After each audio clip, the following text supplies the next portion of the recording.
added a 5 on the end. Nothing more. Okay, all right. All right, let's go ahead and call this meeting of the Isani City Council to order. If we can all rise for the Pledge of Allegiance.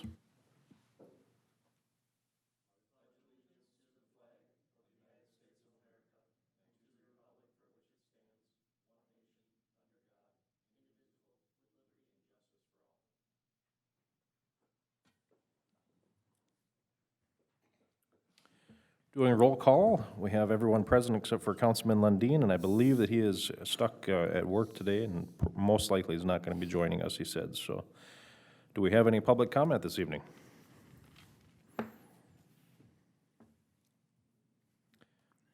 All right, we'll move on to adopting the agenda. Do we have any modifications? Good evening, Mayor and Council. No, we do not. Motion to adopt the agenda. Second. I have a motion from Councilman Merrill and a second from Councilman Heeman to adopt the agenda. All in favor, say aye. Aye. All opposed, same sign. That motion carries 4-0. Let's see, we've got 3 proclamations this week, and let me go ahead and we'll read those. First, it's National Public Works Week proclamation. That'll be May 19th through the 25th of 2024. Whereas public works professionals focus on infrastructure, facilities, and services that are of vital importance to communities and to the public health, high quality of life, and well-being of the people of the city of Isanti. And whereas these infrastructure, facilities, and services could not be provided without the dedicated efforts of our public works professionals who are responsible for improving and protecting our streets, parks, water supply, water treatment, and solid waste systems, public buildings, and other structures and facilities essential for our citizens. And whereas it is in the public interest for the citizens, civic leaders, and children in Isani to gain knowledge of and maintain an ongoing interest and understanding of the importance of public works. And whereas the year 2024 marks the 64th annual National Public Works Week, now therefore I, James Gordon, Mayor of the City of Isani, do hereby designate the week May 19th through 25th of 2024 as National Public Works Week and recognize our great public works professionals for all that they do. And we do have a great team over there, so Matt's not here to congratulate on all of his good work, but I know for the public works guys, it probably feels like a thankless job sometimes, and people only notice when things aren't done the right way, right, for some of that. But we sure appreciate the hard work that they do, and they take a lot of pride in what they do over there. So we as a council, I know we appreciate their hard work. Let's see. So our next one, we've got the National Police Week proclamation. And I'll go ahead and read that. Whereas in 1962, President Kennedy proclaimed May 15th as National Peace Officers Day and the calendar week in which May 15th falls as National Police Week. Established by a joint resolution of Congress in 1962, National Police Week pays special recognition to those law enforcement officers who have lost their lives in the line of duty for the safety and protection of others. And whereas public safety officers of the Isani Police Department stand watch over our citizens, selflessly risking their lives to protect individuals, families, neighborhoods, and property against crimes. And whereas May 15th, 2024 is observed nationally as Peace Officers Memorial Day in honor of those law enforcement officers who, through their courageous deeds, made the ultimate sacrifice in service to their community or have become disabled in the performance of duty. And whereas the Isani Police Department, past and present, who by their faithful and loyal devotion to their responsibilities have rendered dedicated service to the community. And now, therefore, I, James Gordon, Mayor of the City of Isani, do hereby proclaim May 12th through May 18th, 2024 as National Police Week within the City of Isani and recognize our great law enforcement professionals. And I think we've got the best police department in the state, don't we, Travis? I think so. And the best officers. And I think you've done a great job of leading that group and creating an awesome culture over there. And you guys do really, really good work. You know, and that's, I don't think it's probably ever been as tough to do that job as it is these days. And we as a community and as a council, we hope that you know that we've got your back and you've always got our support. So. And then I think there's police officer memorial on, starts at 11:30 next Tuesday night, right? At the government center, that, yeah, yep. So anybody that wants to show up and show your support is welcome to attend that event, so. What time was that? It's 11:30 PM, so it starts late at night, so. Is it when it actually really gets going? Yeah, I think they play the bagpipes and stuff like that and kind of, yeah. Okay. Why is it so late? Just curious. Tradition? Okay.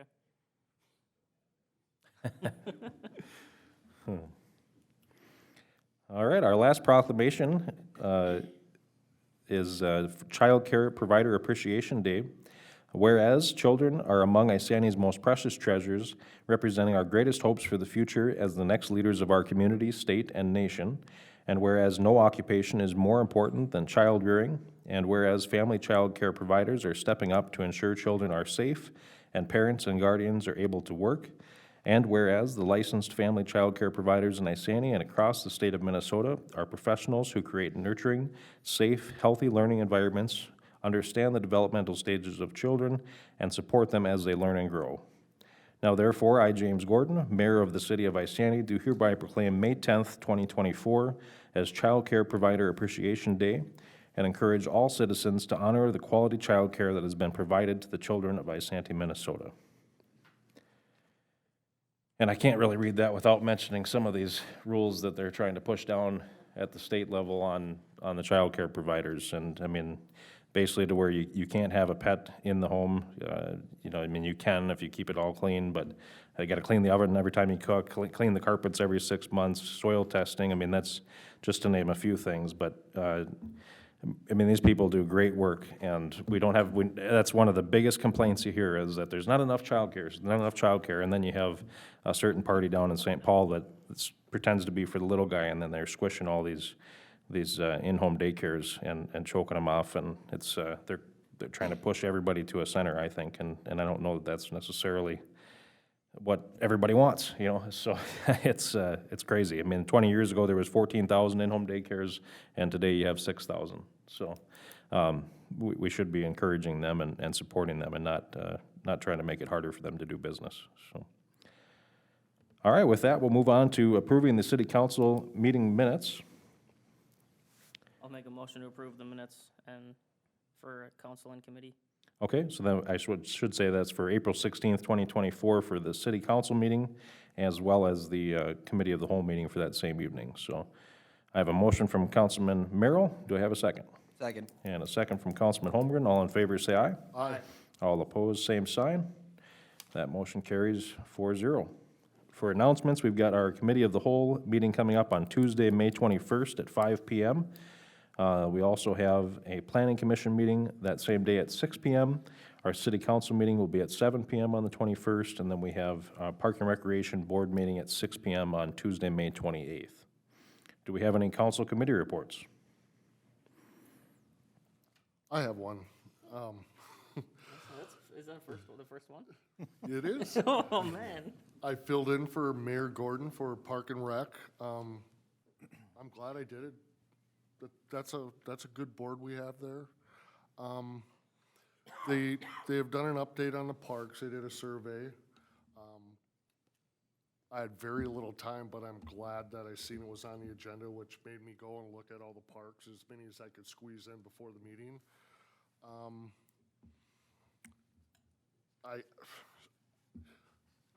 The two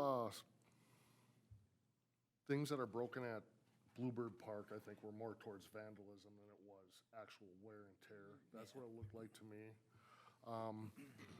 I came out with a lot of opinions after surveying these parks, and, you know, I'd like to see us talk about this more in the committee of whole, about what to do with some of these parks in the future, if we're gonna upgrade, what kind of equipment we may wanna upgrade.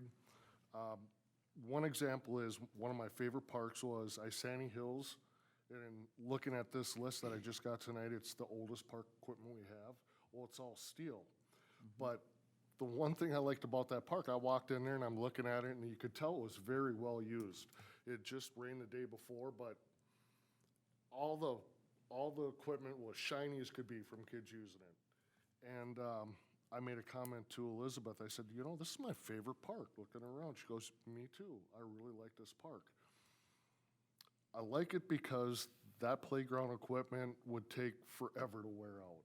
And it's all steel, where when you go with plastic, you know, with the UV and the sun, it just beats down on it, it just wears it down in no time. When we had a discussion on possibly putting another playground in Bluebird Park in the future, they were discussing plastic playgrounds, which aren't cheap. I mean, a few of them we looked at were anywhere between $200,000 and $300,000+, and they're all plastic. And I think we should have a discussion as council to maybe give Park and Rec more direction about what kind of equipment maybe in the future. If we want to go, I know Mora has, they use cedar. They have a lot of playground equipment that's cedar. I like the steel equipment. I heard that Park and Rec was thinking of putting Sandy Hills on a chopping block and upgrading the equipment there. And yeah, I'm thinking the same thing. I like the equipment. It's very well used. What else do I have to say about that? So, yeah, Mora uses mostly cedar-type equipment. Maybe we look into that or more steel in the future so that we're not spending our money in maintenance, because that seems to be where the cost is in the future. That and replacing plastic-type playground. Maybe have Park and Rec research that a little bit more and see what they think. And handicap accessible was one of the things that we're talking about. If we put in another park, have it more handicap accessible. I believe there's a couple of different ways we can approach that too in the future. Oh, and when I was looking at all the parks, I was at the tennis courts that looked like they're on the chopping block too, to be dug up. And I mentioned at that meeting, I said the only thing I could think of putting there would be planter boxes, above ground garden, like we have up at the other, what is the name of that one up there? River Bluffs, I think it is. And everybody thought that was a great idea because it would be cheap, it's easy to do.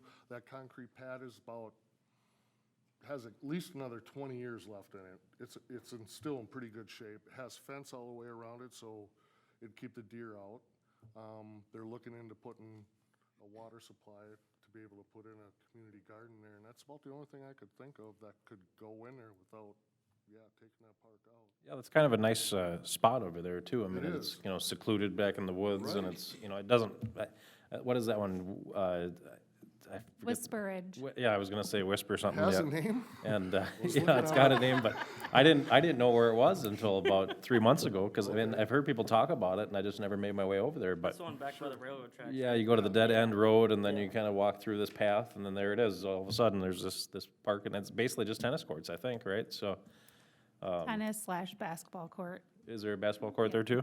I know a lot of kids used to play around there on the tennis courts and basketball courts and walk through there over the railroad to get to school and stuff Sure. from my neighborhood. Sure. But yeah, I like that idea, George. That would be a good idea. I have And- I have a quick question. Can we use park dedication funds for vandalism? No, that's maintenance and repair. Okay, that's still maintenance? Okay. Oh, and then another thing, when I was surveying the parks, I stopped at the skate park. There were a bunch of kids at the skate park, and I asked them, hey, in the future, if there's anything you would like to see added to the skate park, what was it? And a couple of them said kickouts. Just some more equipment would be nice. And I'm looking at that pad, and it must be obvious past council planned on expanding that in the It's future, big. because it's only one, maybe a third or a fourth of it at most is being used for the skate park. So I mentioned a pump track to the kids, and they were all just, yeah, that was the number one thing they said they would love to see at that skate park. So Park and Rec, I mentioned that to them, they're gonna look into it. I think staff was looking at maybe some preliminary numbers of doing something like that, but if we're gonna spend that money, maybe we should have a better discussion exactly how we wanna spend it, so we can give Park and Rec I'm a just little trying to bit of picture in my direction. mind. I mean, I've played Tony Hawk before on PlayStation, but I don't, what is a pump track? It's a track, it just goes like like this, and it's in moguls. a circle, so. Okay. You can just use body motion, you could probably use roller skates or skateboards or bikes. It's something we discussed too about maybe talking, well, no, that was at the other meeting, we discussed about the BMX and seeing if they wanted to go in on some type of thing, maybe we should mention to them. A pump track would be right up their alley, because it's definitely dual use. Yeah, I'm not the only person that didn't know the answer to that, am I? Yeah, okay, all right. It's pretty But- popular, you can use yeah. it for a lot of things. Okay, It's good. but is that like dug in kind of then, like a pool Well, sort of, or is they it? do- Up and down. It's up and down, Yeah. okay. You can dig them in, but you can also buy structures, so they can be above ground, and you can set them in on sections. Okay, So I'm not sure what the costs are in either, or I'm Gotcha. thinking the type that we have at the skate park right now, which is just, I don't know what you would call them, they're just sections you put together. On that, you're probably better off on an actual concrete type structure because those sections will wear down really fast, depending how much it's used, and then you're gonna have a lot of cracks for Public Works to always be fixing, and that's really dangerous, especially when you're, you know, in the lower section where there's gaps and stuff. You know, then you, yeah. that's no, an interesting idea. And I think we did get a response, you know, to that question on, you know, what can we use for park dedication funds? And Still I gray, heard- ambiguous. it's still gray. It is still great, it's pretty much what we decide up here. That's kind of the impression that I got too, was that if you have a way to justify it and it's legitimate, I mean, who's gonna call you on it? That's what it comes down to. I don't know. But yeah, no, I think it's certainly vague enough where I think we could probably use it for a lot of things, to hopefully make some improvements like what you're talking about, so, yeah. Well, everything I think I mentioned definitely would qualify for the park dedication funds. I would say so, yeah. Any other committee reports, or? Does anybody know if anybody's still making steel playground equipment? I know there's been a huge shift to injection molded plastic because it's cheaper, but the prices never went down. It was just kind of funny. I think a lot of it has to do with the requirements they have for safety. Standards have changed so much on playground equipment, so that's what we're hearing is why, like, we couldn't get a replacement slide because those slides no longer meet regulations for. And who regulates that?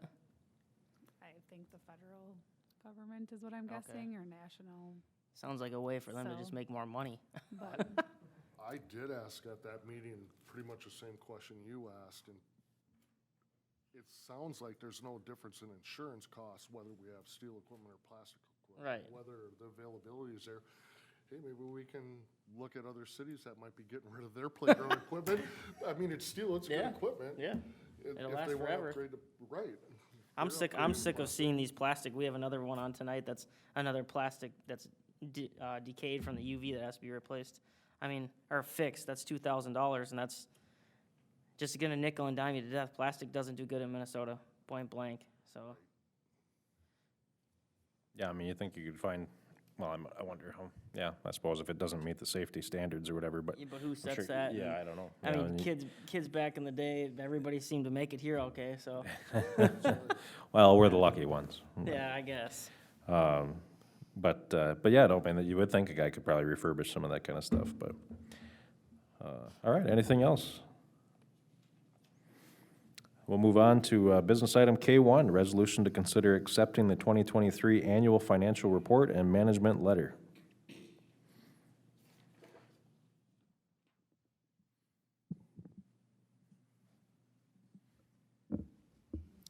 All right, good evening, Mayor and Council. All right, I will get started here on my presentation. Everything is good with technology. See? All right, so I'm going to just go through a brief introduction of what I'm going to go over in my presentation. Again, my name is Justin Nelson. I'm a partner with Abdo. So I'm going to be going through our presentation this evening. I'm just going to go over the audit results, why the city needs an audit, kind of what we do as part of our audit. We'll also go over the general fund results as well as the other governmental funds, enterprise funds, and I'll close with some key performance indicators comparing Isanti to others under 10,000 in population. So the auditor's opinion is the first thing we'll go over. We did issue a clean, unmodified opinion, which is the opinion that the city is looking for. So to arrive at our opinion, we did test a number of transactions around paying of bills, employees, looking at utility billing transactions, property taxes, what the council gets to make decisions, et cetera. So we have a clean, unmodified opinion. We do have one finding that is not new to the city that I'll go over on the next slide. But first, the second thing we are required to do as part of our audit is test Minnesota statutes and legal compliance. So the Office of the State Auditor does put guides on their website that we are required to test as part of our audit. A couple examples of those items would be timely payment of bills, as well as lack of conflicts of interest with anybody within the city. So we didn't find anything as part of our audit that came to a level of a non-compliance with those statutes. The only finding we do have for 2023 is titled Preparation of Financial Statements. Essentially, the audit firm, ABDA, was engaged to prepare the financial statements, and we do point it out as a risk that we are somewhat serving as part of the city's internal controls, and as a risk to the city that they are the city's responsibility. Again, this is not an uncommon finding for cities of Isanti's size and one that we commonly present. Just knowing that, again, the insufficient segregation of review of the financial information, the financial statements, et cetera. So that is the one finding, again, consistent with the past. Can you elaborate on that more? I guess I'm not sure what that actually means. So what are our shortcomings on that one? I guess just, again, like I mentioned, just the fact that mainly Mike is the finance director is mainly the person that's in charge of that. He does a review. There's limited other oversight of some of that financial information. Again, as we put the financial statements together, there's auditing standards and other things that go into those financial statements. I guess that's the best answer I can give you. And again, we are kind of in the city's internal control system, and that's kind of also just what the risk is. Again, it's a really common finding we do have for organizations. Again, there are some cities that have additional people on staff to do these things. They maybe draft their own financial statements, things of that nature, that finding doesn't exist. Okay. All right, so the next slide just does kind of get into our general fund results and starting with that. So again, we do present a chart here that shows a trend of the last 5 years. It is offset by 1 year. We look at the top line, which is the general fund budget. We show the unassigned fund balance as well as the minimum city fund balance of 50%. Again, we offset it by a year comparing the future budget to the current fund balance. So again, I think we can see a really positive result for the city over the past 5 years. I think trending in the right direction when it comes to general fund balance, increasing from about 30% all the way up to the 54%. So I think a really positive result, getting to above that minimum. Again, as that budget continues to likely go up with costs rising, just something to consider for future.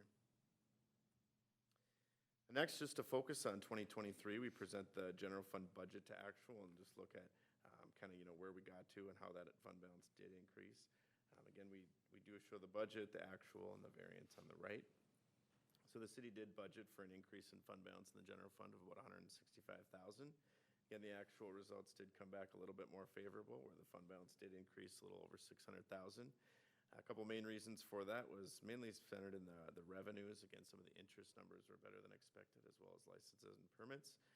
The city did also have some sale of property, which is noted as that sale of capital assets of close to $120,000. So again, overall, a really positive year for the general fund, increasing, again, in that $600,000 range. Next chart we show here is, again, just some trend information where how things are segregated in the general fund by revenues and expenditures and just their different types. Again, I don't think I'm going to point out anything too significant here. I think, as we can see, the taxes, it makes up the biggest portion of the revenues in the general fund. Again, some of the grants, transfers, others, a lot of the licenses and permits, interest, as I mentioned, that's kind of the big reason for the spike in 23. Again, as we look at the expenditures, I think everything really actually there is pretty consistent, other than maybe the inspection costs and some of the public safety related costs continuing to go up with all cities across the state. Next is the city's special revenue fund balances. Again, there are a number of those. We do kind of just list them out for informational purposes. The second chart there we do provide is where the fund balance is made up. So again, we do talk about all these different funds, and again, as we look at the special revenue funds, we do point out that the resources or the amounts in these, as we've already had a discussion about park dedication fees, are restricted for specific use, as well as committed for future use, in this case for these special revenue funds. Again, the city does have two special revenue funds in that unassigned or that negative category that have deficit balances and are somewhat borrowing from other funds. So that is just something to point out as well. So if I have another question, if that's okay. So we had talked about park dedication funds. If you were to see that we were to spend something in park dedication funds, are you someone that would trigger an alarm on that, or who would be monitoring that sort of thing? Theoretically.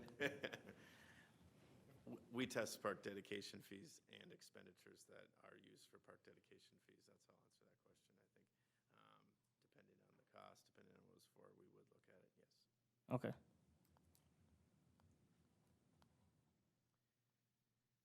All right, so the next type of fund is, again, the city's capital project funds. Again, this one has been cleaned up over the years. We're down to only a couple here, which I think is positive, just for sake of looking at things and understanding. So the city does have resources of close to a little over $1 million. A majority of those are assigned for future use in the capital replacement, as well as the street construction fund. We do point out that there are some restricted funds here that is kind of somewhat new for these capital project funds in 2023. That is the public safety aid that is put in the capital replacement fund, so restricted for that use specifically. Next is the city's governmental debt service funds. Again, I'll just be clear that these are just governmental, non-enterprise related debt service funds. Again, I think the good news here again is that some of this debt is being paid off. One of the bonds was probably paid off in February. So again, down to just that one. And we do just point this out just as informational on what those future principal and interest payments do look like. And again, just the one left and the one dropping off in 2024.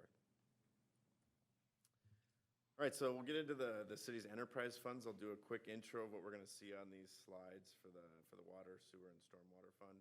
Again, we show a chart on the top that is meant to be an operational chart comparing operating costs to, as well as debt payments to operating receipts. We like to just look at kind of whether the operations and specifically the rates are covering costs. The second chart, again, does point out the city's cash balance and those funds, as well as a minimum target, which we do define as the following year's debt service plus 6 months of operations. So again, as we look at the water fund, so again, over the past 4 years, that orange operating receipt bar has exceeded those expenditures, which I think is a positive sign for the city. Again, as we look at how that equates, looking at the bottom of that overall cash balance, again, it should be noted that the cash balance has been decreasing over the past few years, which I think is kind of right in line with the city's plans. Again, there's been some big capital-related purchases that have happened in the city's water fund, which we do not show above in kind of that operational chart. So I think something just to be aware of when we look at these, that capital-related items like connection fees and capital-related improvements are not included in the chart above. The next one is the city's sewer fund. Again, as we can see here, I think overall things have been pretty good in this fund as well. Costs continue to go up, it looks like, in the sewer fund. So something just to be aware of there. But overall, the city's cash balance in the sewer fund has remained pretty consistent and gone up a little bit and above that minimum over the past 4 years. Next, just real quick, again, the stormwater fund. Again, a little less activity related to expenditures and debt in this fund. But I think, again, overall, I guess as there will be expenditures in a capital improvement plan someday that these resources, are being accumulated for to pay for. Again, a positive increase from about 500,000 up to a little over $1 million in 23 in the cash balance, and again over the minimum target. All right, so the last enterprise fund would be the liquor store fund. Again, on the screen, we show here a 3-year trend as well as the OSA averages for liquor stores across the state of Minnesota. Again, are just on sale liquor stores. So again, I think we can see here, if we look just towards that right column, we do see, the operating income percentage for average about 7.3%. If we compare that, to the city, I think overall the operating income has been above 10, almost to 11 each year for the past 3 years, so I think that's really positive. And again, looking at the transfers out to other funds, to fund other things, I think really overall a good result. Things operating pretty efficiently in the liquor store fund. Again, as we look at this chart, again, we do just kind of present a little bit of the similar information. Again, looking at the trends, looking at the gross profit. You can see how the cost of sales relates to overall profit and things of that nature. And again, we do just show the total cash balance here, similar to the other enterprise funds, as well as that minimum target. All right, so I talked about a lot of different funds and everything, and we do just provide one chart here at the end, just to kind of pile it all up into one and look at what's in the bank as all those different type of funds. Again, I think overall, again, things trending in the right direction here, resources being held for future use, should any needs arise. And again, things are kind of trending in the right direction with a majority of those resources being held in the enterprise as well as the general fund. All right, so the last few here that we do is we put together some what we call key performance indicators. Again, looking at class 4 cities, which we define as cities under 10,000 in population, as well as other cities in Isanti County. Again, the black line on the screen would be the city of Isanti. Again, two separate rates here, but both related to taxes. I think, again, as we look at tax rate, I think some positive information there. Again, the city's tax rate does continue to go down. So I think that is typically what cities are going for, so I think that that's a good thing. Taxes per capita, again, a completely different ratio. Just looking at the overall number of taxes divided by number of residents in the city, having nothing to do with market value. But again, this one also looks pretty good for the city under both the class 4 as well as the Isanti County averages. Next, related to debt, again, we do two separate ones here. Debt expenditures on a per resident or per capita basis, as well as the debt service expenditures as a percent of total expenditures. Again, these would be, on the right, we're just dealing with governmental. Again, on the left, we would be dealing with all of the city's debt. So again, as we can see there, on a comparison to others in the class, again, on a lower side, pretty much right in line with the cities in Isanti County. Again, I think trending downward, which I think also is positive. And again, as we mentioned earlier, the city does not have, only will have the one remaining governmental debt service. So again, that does continue to go down, which is also positive. And the last one, we do just put together ratios here as well to look at just current expenditures per capita as well as capital expenditures per capita. Again, current expenditures per capita would kind of just be office-related expenditures or operational. Again, expenditures on a current basis. Again, capital is somewhat self-explanatory and is pretty volatile in nature. So again, looking at ratios there, maybe take it for what it's worth. But as we look at the current expenditures per capita, again, as we compare the city of Isanti to others in those classes and in the county, I think compares really well and really favorably on managing those costs. So I went through a lot of information. Again, does anybody have any questions? So I do have a question. I read through this whole thing, and I guess for me, I feel like there was a lot of fluff, and it makes me a little concerned on page 101. One thing that kind of stuck out, it's Independent Auditor's Report, Minnesota Legal Compliance. It says, however, audit was not directed primarily toward obtaining knowledge of such non-compliance. So that makes me sound like we don't do enough to catch potential non-compliance issues. Is that basically what that document says? No, that's really our document, and we're kind of opining on that. And it is somewhat standard language that we are pulling from. So it's just a cover in case you miss something. Okay. Okay, and then there was another document in here. It was on the executive governance summary. It states that the city of Isanti reporting to city council is not adequate. Can you explain that more? You'd have to Okay. maybe present that to me, and I could go to my iPad and get that specific report if you'd like me to. Okay, yeah, because that's a little concerning if city council isn't getting adequate information from the staff here, and that's basically what the document says. It was the 2023, What is the page number? 2023 Executive Governance Summary.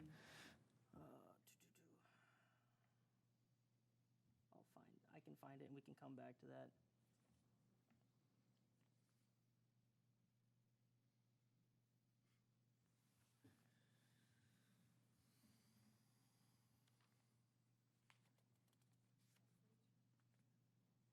It was on page 2. It says a deficiency in internal control exists.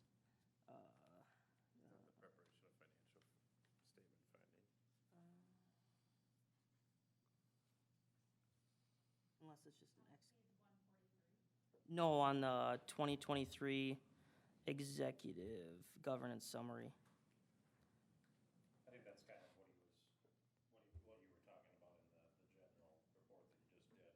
With just the finance director? Basically just that you only have one person that's really in charge and you don't have a secondary person Okay. Yeah, we've, acting as that secondary person. yeah, we've explained that in the past as basically the small cities ding, where the only way to get in compliance is to hire an additional full-time staff. Which Sure. doesn't, Yeah, that makes I sense. wouldn't argue that that would be a good use of resources, but normally, yes, you'd want one reviewing, one preparing. You would segregate all of the audit duties among different people, but with limited staff, you just can't do that. So that's a finding that you would find for pretty much every city across the state, our size or smaller. Okay, and it did specify city council, so I didn't know if you were implying that we should be looking at and approving financial spending. I mean, we kind of do. There was one sentence, I should have highlighted it, but I just wanted to make sure there wasn't anything that was glaring, like, hey, the staff, or something is being hidden from city council, because that's not what we want, obviously. Was there anything glaring? I mean, that's what it implied in here. I don't remember where it was now. I would be shocked if it did. Okay. Oh, see, it's so hard to read this. It's got so much fluff in it that it's like, well, what does any of this stuff mean? And it makes you a little on edge about what's actually in this, you know? I mean, there's, like 130 pages, and I don't know. The thing I'll say to that is we're required to, and the city is required to report under GASB.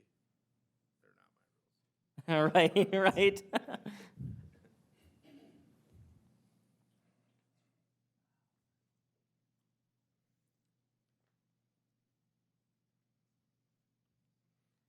I think you're looking for a second, 3 under condition. Yes, correct. That's what I'm looking at here. It says, recent auditing standards require auditors to communicate the situation of the city council as an internal control deficiency. Ultimately, it's the management's responsibility to provide for the preparation of your statements and footnotes, blah, blah, blah, blah, blah. I guess it just seemed like a potential, it was just weird. It made me uncomfortable, so I didn't know if there was something going on there.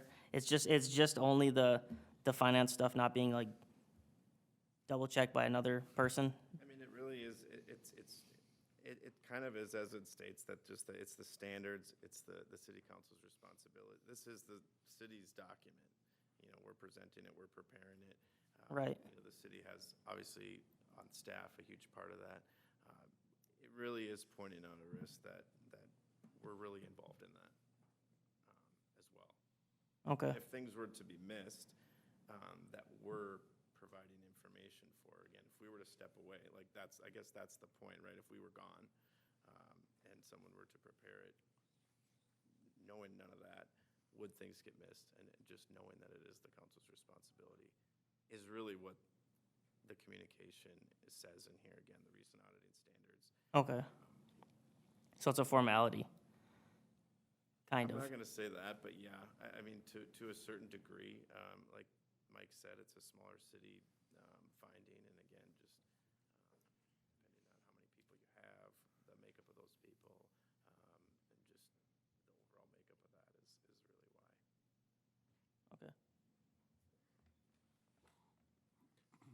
I think that's been in there every year since I've been on council. Yeah, I remember so, seeing it last yeah. year, but I just wanted Yeah, more no, clarification, because last year I was like, Yeah, maybe no, I'm I just think not it's, understanding, but now I read that whole thing and I'm like, man, there's so much in there that doesn't say really anything.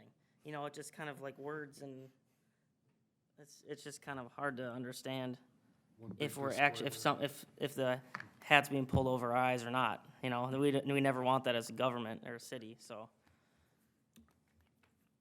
all right. Any other questions for Justin? You did a good job, but it's, Yes. Luke hit you with some tough ones there, so. All right, thanks, Justin. Appreciate that. it. Good luck the rest of the Thank you. Yeah. And thank you to Mike, too. I know that's a lot of work for you to go through that audit process, and appreciate your efforts on that, so. Moving on to, or do we need to accept that at all? Yeah, Actually you do a should- resolution to accept that? Yes, Yep, okay. yep. All right, so I would look for a motion then to accept the annual financial report for 2023. Motion to approve. Second. I have a motion from Councilman Heeman and a second from Councilman Merrill. All in favor, say aye. Aye. All opposed, same sign. That motion carries 4-0. Now we're moving on to K2, the resolution to consider approving a special event permit for Walk for Life. Good evening, Mayor and Council. This is for a resolution to consider approving the special event permit for the Walk for Life that will be held in Bluebird Park along the Cambridge Isani Bike Walk Trail on May 18th, 2024, from 8 a.m. to 1 p.m.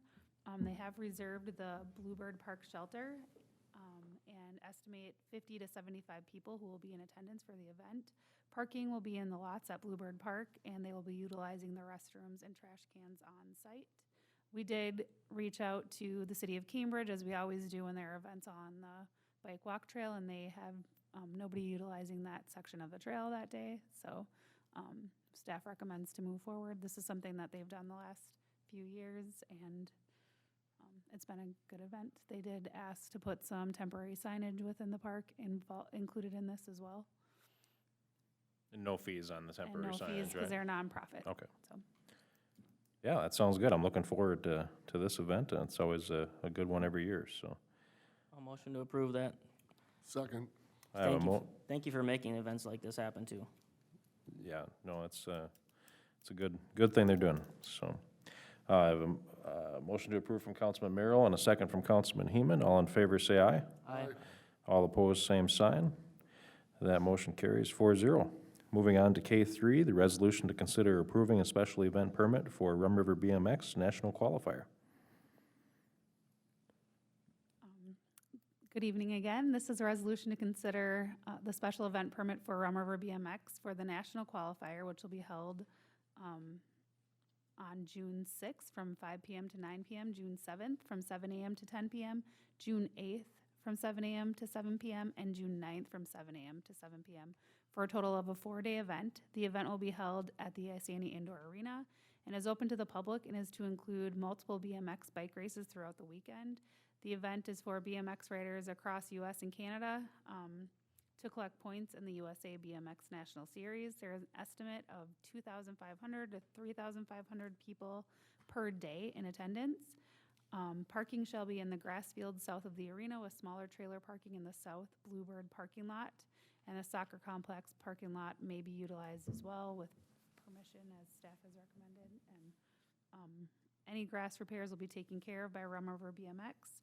Camping will be in the grass area adjacent to the rodeo grounds, and approval has been given by Isani Firefighter Rodeo Association. Restrooms will be provided by Absolute Portable Restrooms for the event, and they will utilize existing restrooms in the indoor arena, as well as 14 portables will be added around the outside of the building and camping area with daily servicing. They're requesting that Isani Parkway be closed east of First Avenue and west of Public Works compost site, June 7th through June 9th, with the time stated above. Traffic will be able to detour south through Bluebird Park on First Avenue, and public will have access to Dog Park compost site and archery range from Dual Boulevard. They are requesting officers' presence for traffic control and security during the hours of the event. Rum River BMX is requesting equipment from Public Works to include 19 barricades, 2 road closed signs, 25 small no parking signs to be utilized and dropped off on June 5th around 11 a.m. Chief Myers gives his approval. However, City Council will need to take action for officer presence and the requested fee waive. I also know that one thing we want to make sure is that Public Works will still be able to access the Public Works garage as necessary if they can't access it through the compost site. I know that was one thing we had to do last year because of an emergency, so we want to make sure they'll still be allowed to have access through there with their trucks. The applicants are here. Okay? Sure. So with the road closing, my board wanted me to ask if there was any way that the city could post on your social media that the road will be closed. Not necessarily to promote our event, but more to let the residents know that the road's gonna be closed. We don't have a lot of it, but you know, there can be some angry residents trying to get through. There has been a few that just drove around the barricades, you know. So anyway, you guys could help with that. Our road closure stops right after the compost site entrance, so Public Works will be able to get in right there. Obviously, we got staff there too, so if anybody from excuse me. But- Those, yeah, Do need to get in on the Public Works garage side, just because of the way it. that, yeah, Yeah. that would be, Sorry, there wouldn't be anything blocking them from getting in. That was the only two things I had. Okay. So is the road closure just because it's too busy over there? So with the people we have there, typically a lot of kids, we reserve that area for the kids to do sprints as they're warming up for their races. Okay. A lot of the people in the arena cross the road to smoke as, you know, to get off park property. And then there's a lot of traffic going to and from the soccer fields where we got the parking. So, and in addition to that, I did reach out to soccer for approval for that. I have yet to hear back from them. I'll try again on the third time to get that approval, but we'll figure out something else if we can't, but we're working on that too, so. My question was, when I was talking to the kids at the skate park, they said that when you have big events, they said that that whole pad is full of trailers and trucks, which I'm okay with, but when I thought about it a little bit, I don't know what that pad is rated for, and I just don't want to see really heavy equipment on that pad, and maybe, The skate park is?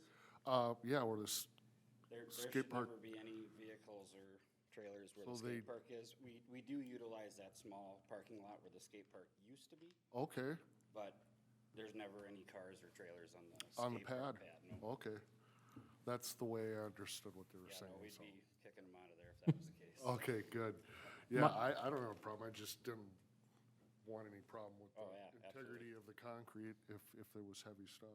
Yep, yeah, we don't put anything in there. So. Okay. I have another question. You had said that the camping is going to be at the fairgrounds. Is there anything the city can do, or is there any maybe closer spot to try and keep it more contained? Is there any, I guess I'm not sure how many campers and stuff that you guys get. I mean, I'm sure it's a lot, So but, typically on the smaller events, we get anywhere from 40 to 50 campers. Okay. On this event in particular, we're talking like 100, 107 campers. okay, So we need the extra space. And in addition to that, the field that we normally use for camping to the south of the arena, Yep. that's gonna be our main parking lot. okay. USA BMX, the sanction comes in and takes our main parking lot for their semi-trailer and the vendors and things that they bring along with them. So that kind of, we lose that parking lot, and that's why we have to push everything to the field. So is there any better lot nearby there, or is that the closest one? I mean, I just. That's actually pretty close. You think it would be kind of farther away in your mind, because if you, but I mean, You gotta go everybody's around. walking through though, so when you're walking through, it actually is really close. So most people are gonna walk through there and not drive? No, From- nobody's gonna drive through the park, you know, No. if they're coming around to park, they're driving around the road. Well, they could, Otherwise, No, I mean, the could park in the campers. Bluebird Park. I've seen that done. The people that camp are that most of them are gonna be walking from their campsite to Yeah. the facility, not driving? Okay, the driving was my concern, cause, yeah, because they usually park one car with their camper, you know, and then they'll just walk across. As the mayor says, it's really not as far as you think it is. Okay. if you walk it. okay, The actual park, you know, where Illuminate is, Mhm. we've talked about that before, maybe asking you guys, but we didn't like the fact on how close it was to the park and, you know, trying to get cars in and out and trying to keep everybody just in one path versus just driving everywhere they want, and we don't want that, because we don't want to have to fix it, and you Right. guys don't want the park wrecked, so, you know. Okay. Rodeo ground's probably the best area. I just wanna make sure you guys had the best that you wanted for that. Yeah. Okay. Yeah, no, that rodeo grounds works great, you know, very grateful for the approval for that, so. Okay. Any other questions at all? And I suppose we should have you state your name and address for the record, I guess. I kinda missed that, didn't I? I know you don't, but, Tim Dobusinski, Association President, Rum River BMX 101 Isanti Parkway. all We, right. we So still you also had have to something- discuss the police Police? presence. So Right. why do we need police? So we were asking for that with the residents that do drive around the barricades. It'll make it safer for everyone. You know, if there's an officer there to stop traffic versus a bunch of random people wearing green shirts trying to block a road off, you know, it makes a big difference there, so. So I have maybe a possible solution. I would hate to spend staff time having a cop sit out there, but we have like 9 vehicles. Could we just set a vehicle at each point so that people think the police are there? And we did that last year. Okay, and did it Yeah. work okay, or? A little bit did, somewhat. There was a lot of issues before, But yeah, I was up there and went and got 2 police vehicles and parked them on a 10. Okay. And tried that. But the magnitude's there. Did you try to contact Safety Rescue? Yeah, I See put if up to they them. want to participate? Yeah, I reached out to them, see, I haven't heard back from them yet.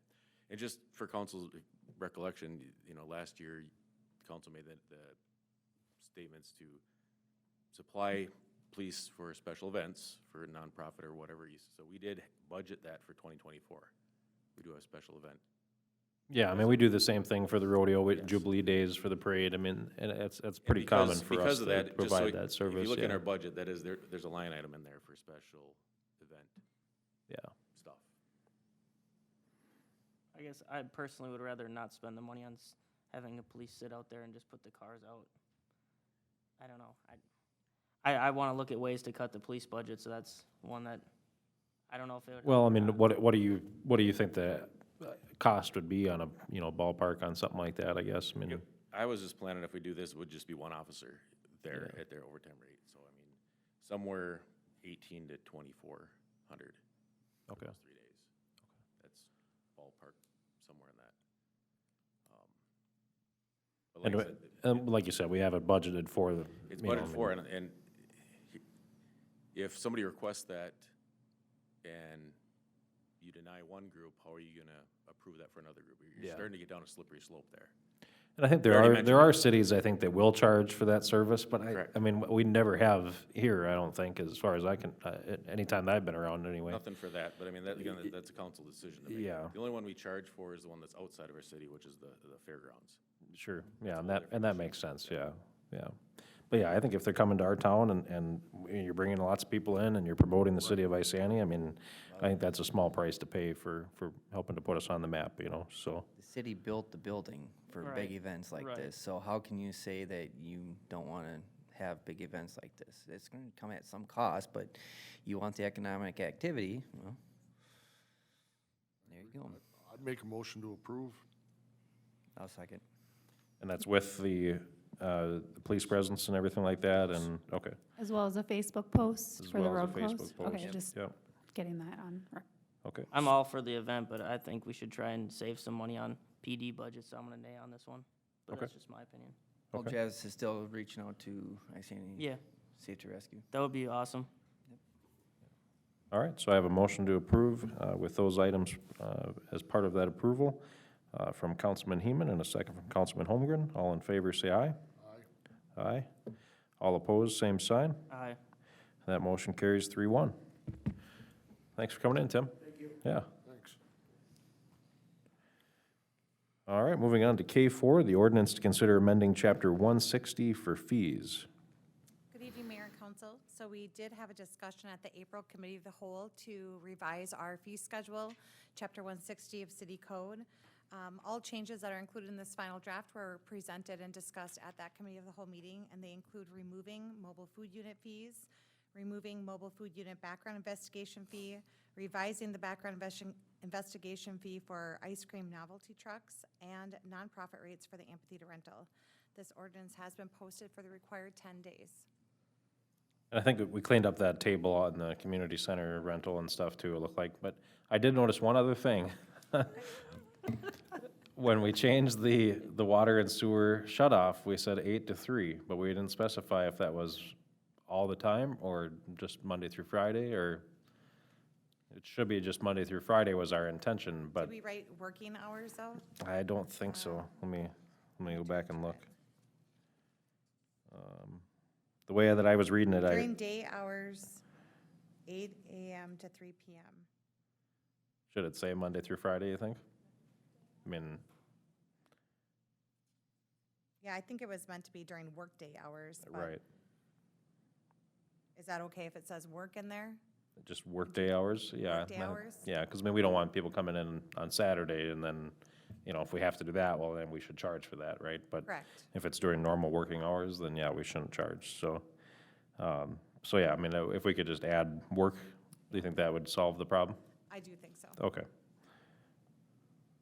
Any other comments on that? Good catch. Looks good. Motion to approve with the changes. I'll second. I have a motion to approve from Councilman Merrill and a second from Councilman Heeman. All in favor, say aye. Aye. All opposed, same sign. That motion carries 4-0. Moving on to K5, the ordinance to consider amending Chapter 87, Animals. Mayor and council also discussed at the April Committee of the Whole meeting was to remove dog licensing, and that was removed from the fee schedule, and the ordinance needed to be revised to remove the language from there as well. Kennel language is still included in that ordinance, but anything referring to individual dog licensing has been removed. Okay. And then on this one, I just had, was 87.5.1D. So it's like, well, I guess, yeah, never mind, actually, I was reading that wrong. Because it wasn't, yeah, okay, never mind. That's good. Sometimes you just gotta look at it with a little pressure on you. Yeah. Looks a little different. I'll make a motion to approve this one. Second. I have a motion to approve from Councilman Merrill and a second from Councilman Holmgren. All in favor, say aye. Aye. All opposed, same sign. That motion carries 4-0.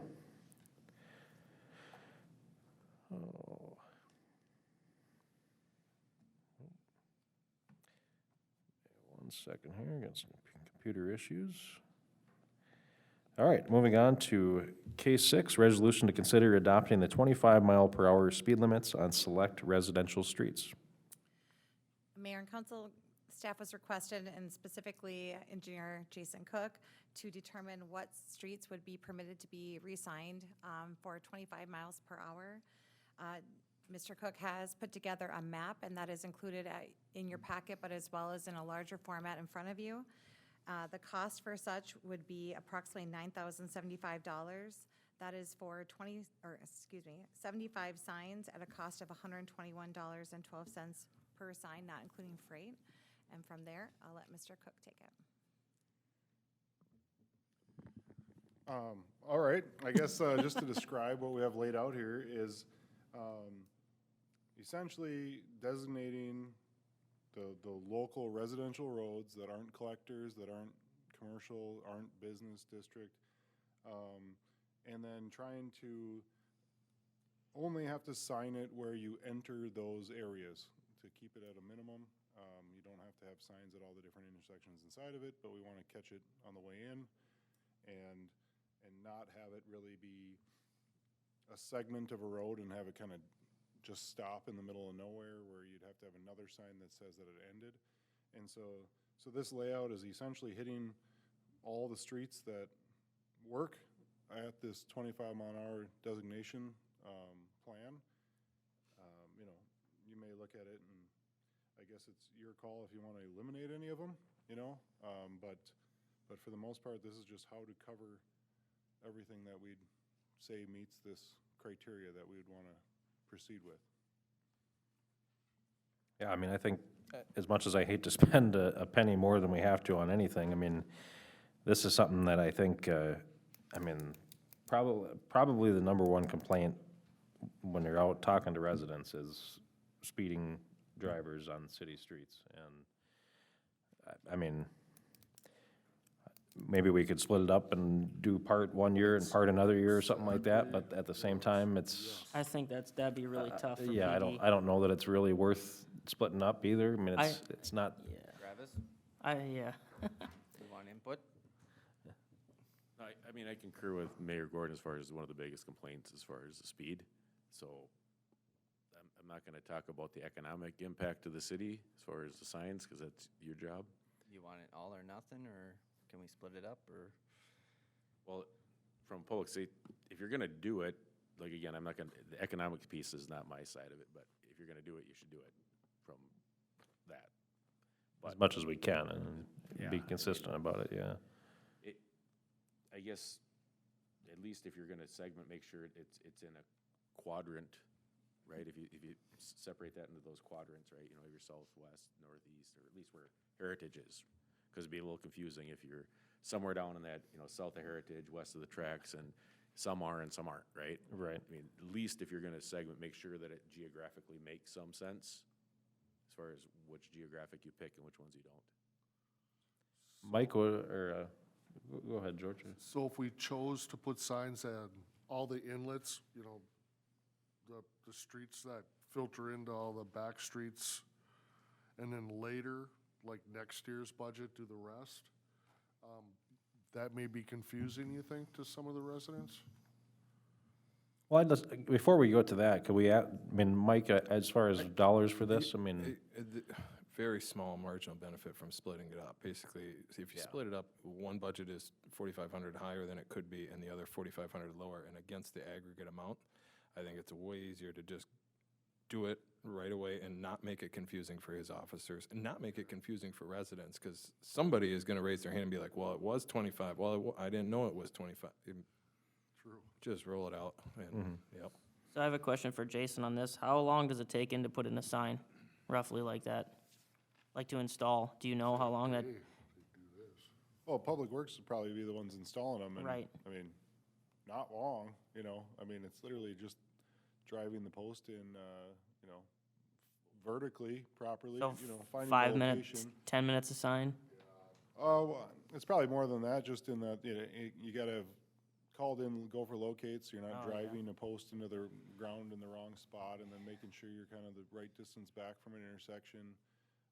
I guess I'm just concerned because we always see this, well, it costs $121 a sign, but then what if it costs 50 hours of public works time? That doesn't come free. You know, it's, Sure, you know, in general, once they kinda are cruising on this, you know, they gotta assemble it probably back in the shop, but, you know, if you add that time up, you know, it's 5-10 minutes just to have it all assembled, and then finding the location and driving the post and assembling it out there is probably another 15, so you might be at a half hour, you know, committed to each one of these. There'd be two people, two Public Works people. Sure, so there's time, could be 100 hours of public works time. I mean, could be. could be. Okay. See, I like to see, we always see that cost, but we never hear the staff costs on these things. I would personally, you know, we've been talking about ways to get public input on this. I think it would be a good gesture for us to, before we decide on this, to put something on Facebook like, hey, if we're going to change the speed limit to 25, would you guys be okay with us spending $20,000 roughly to do it? Or whatever it's gonna cost with all the signs, the time, and then we get sort of information from our residents if they think it's worth it. I don't think that's accurate to say it's gonna cost Or that much 15, or more. I mean, whatever it is, yeah. It's your That was public just a works, I number. mean, they're gonna prioritize other things. I mean, it's not like they're Right. gonna go out and just shut everything else down That to was do just a- it this. was just a It's gonna be example. when they have time to get it done, you know what I mean? So, I mean, I would and they're think, already gonna be on the clock for that time anyway. It's not like they're gonna come in overtime hours and do extra stuff, you know what I'm saying? I guess I would think that the residents would want that, but I think it would be kind of a good way to get, you know, a test run of something like that out there, and then people would feel like, hey, maybe they are listening to us. If they say yes, say if 85% says, yeah, it's worth it, then maybe they'd feel better about the government is actually listening to what they want, and we're thinking about them instead of just making a decision. Well, we are listening to what they want, and right, we are right. thinking about them because we think that they want 25-mile-an-hour streets. So I agree. So, I mean, I think that's a decision that, you know, they've already voiced their opinion on. I just want to get, that's been a goal of mine, to get actually more input, because we make all these decisions, but we don't, I mean, we each canvas a little bit, but it'd be good to have, you know, like statistics and stuff from people to actually make these decisions. It's just like a test run for something that we know the residents are gonna like and want. And Yeah. I'm okay with spending the money, but I think it'd be a good sort of test run to get some feedback and get people thinking and involved in what we're doing. I think if you're going to ask a resident at their house whether they would like slower roads, they're gonna say yes. If you Right. stop somebody driving their vehicle and ask them, you may get a different answer. So I really believe that, you know, 25 is reasonable in these neighborhoods. And Public Works, they have 2 weeks dry stretch where they're not out doing lawns or mowing and stuff. This looks like a day and a half worth of work if Matt puts all his guys on and just gets it done. Yeah, and it's not, and like I said, it's not they're coming in extra time to do that. They're just, you know, prioritizing it as they have the ability to do it. Right. Right, we're not paying them overtime, they're just squeezing. Yeah, I mean, they're ready to go out with torches and pitchforks on Dogwood Street there All right. if we don't do something about the situation on those streets like that, so. Yeah, I think it's great. I would just like to, I think it'd be a good way to sort of test run something on, like on Facebook or social media to see if people want to get involved. I don't know. Yeah, I mean, it's nice to communicate stuff, but yeah, no, I'd like to get this done, I think, and, yeah, I mean, it's something we've been talking about for years and years. I mean, ever since I can remember being on council, we always, how do we get the speed limit down? And we thought we had to do a whole speed study and, you know, which we would if we wanted to do every single road, but I mean, this is the vast majority of the roads where you've got, you know, houses that are close to the road and young families and stuff like that, so I think it'd be huge to get it done, and I think we have a lot of support from the residents, I think, to have us do this, so. Just one quick question. How much per sign was that again? 121. I don't know why it's so expensive. Yeah, why is? That seems crazy. Okay, the park sign that we're putting in Matson Park was in the 90s. Why is a speed limit? And it's half the size. Sign that's half the size, $20 more. Well, this includes 2 posts in that cost and the sign meets reflectivity standard. Park sign does not have to. I thought speed limit signs only had 1 post. Well, it's 1 post, but there's 2 pieces and they get bolted Oh, together. okay. For the height. Okay, so that's the difference on them. I mean, the posts aren't that expensive. That's like probably $15. I don't know where the rest of the sign is. That's crazy. No, the posts are more than that. Are And they? we're using they're pre-existing spendy. posts for the park sign Those are also. spendy. Okay, I guess it must be different posts than what I've used in the past. Okay. I'll make a motion to approve. Just to share, I guess, the sign was $48.92, and the top post is $35.22, and the bottom post is $36.98. So those two, That seems way overpriced. Who's that through? he didn't say, but I'm gonna guess that might be M&R Signs, Okay, which we it order a might be lot. cheaper to Sometimes just we, Erlef, get it from a metal supply Anderson, store. It too. might be significantly cheaper than that. I mean, that's $70 for what, a 7-foot, 8-foot sign post? Well, they gotta drive the bottom 4 feet into the ground as well. Okay, so 12 it'd be feet like 2 roughly? 8-footers probably. Okay. It does seem expensive, Yeah, but that's what do way you think, Jason? I overpriced. mean, is that, Well, you know, with being able to buy direct products, I don't ever get involved in that. From the engineering side, we're hiring a contractor to buy it and install it, and we're paying double that. And so the numbers sound fine to me because I'm used to hearing a double that number when we have to contract it out as part of our, you know, projects that we're doing. And so. But you that know, includes that's the install with the Install double? time and cost, you know, and their overhead and profit that a contractor's gonna want. So, you know, to be able to buy them directly, you know, I wouldn't have an opinion, but and not that long ago, when I was in charge there, they were less than half that price. Right, that's what I would like to But be, I think, same manufacturer, or same distributor, I do think that just with costs increasing. no, metal's come back down though. So I would like to see if we can get a cheaper quote on those before, I mean, we could like motion to approve the spending and not to exceed, but I would like to see if, you know, if you contact Coremark Metals or any of the other metal manufacturers or wholesalers, you could probably get it a hell of a lot cheaper than that. So, yeah, no, I think that sounds like a good plan. It does. So what was our dollar amount again? It was 9,000 something. $9,075? Yep. Okay, so let's say, and that didn't include, not including freight, right? So, I mean, I guess we can make a motion that the actual purchase price, not including freight, not exceed, where are those coming from? I'm not sure. Okay. Freight might be awfully expensive on that much steel, yeah, well, depending how it's. let's just say, let's just make the motion with the product price maybe, and then you guys, whatever the freight is what it is, I guess, but If then we were to we get it- want, If we were to get it from a metal supply store, we could send a Public Works employee down there to pick it up for free. it's true. Do they code it? Will it be coded? You could probably get it coded. Yeah, you'd have to call around and see. You can get some stuff. I don't know if there's probably some sort of code that the MnDOT puts on signs. I don't know if they'd have that exact thing, so that would be something I'm not sure about, but it should be way cheaper than that. Someone's marking that up significantly. He does have a couple distributors, but I can ask him to look out for more. Okay. But And if there's somewhere we can pick it up locally, I don't know, I just hate to say, just approve it with freight, because the freight could be $2,000, $3,000 if they're gonna far away. Well, I mean, we're gonna have to pay something to get it, Oh, to right, get right, it here, right, of course. obviously, so, so what do you wanna do? I mean, give me a motion. I'd say not to exceed 10,000 myself, but Okay. All right, so yeah, and that's total cost with freight, and I suppose, I mean, that's not sales tax, but, well, we don't pay sales tax, do we, I guess, so. So yeah, so total cost not to exceed 10,000, that includes freight and the purchase of the materials, and we'd like to direct staff to go out for another price or another quote and see if we can find something cheaper, or maybe a different option. And that's a motion you made? Lou- or- I'll rescind my motion and okay, you're good with second that? yours. Yeah.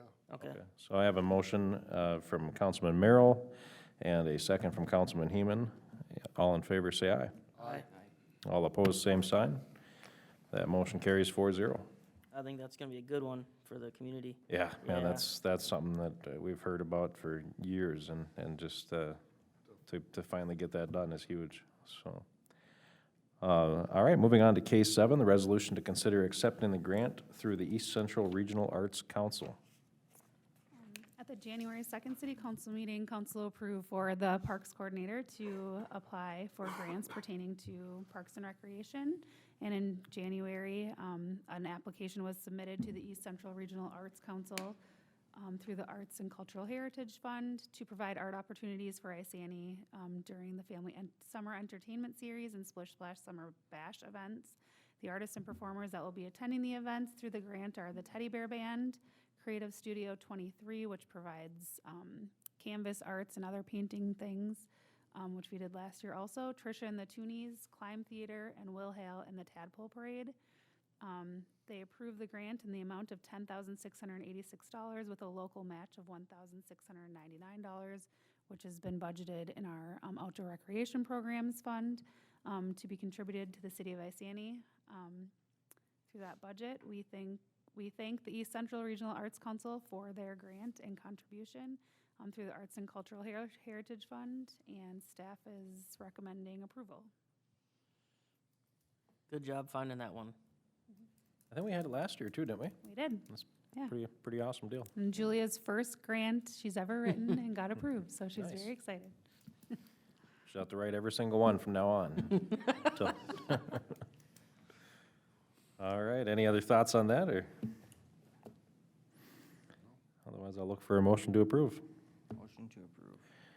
I'll second. I've got a motion from Councilman Holmgren and a second from Councilman Heeman. All in favor, say aye. Aye. All opposed, same sign. That motion carries 4-0. Moving on to K8, resolution to consider setting work sessions for the 2025 budget.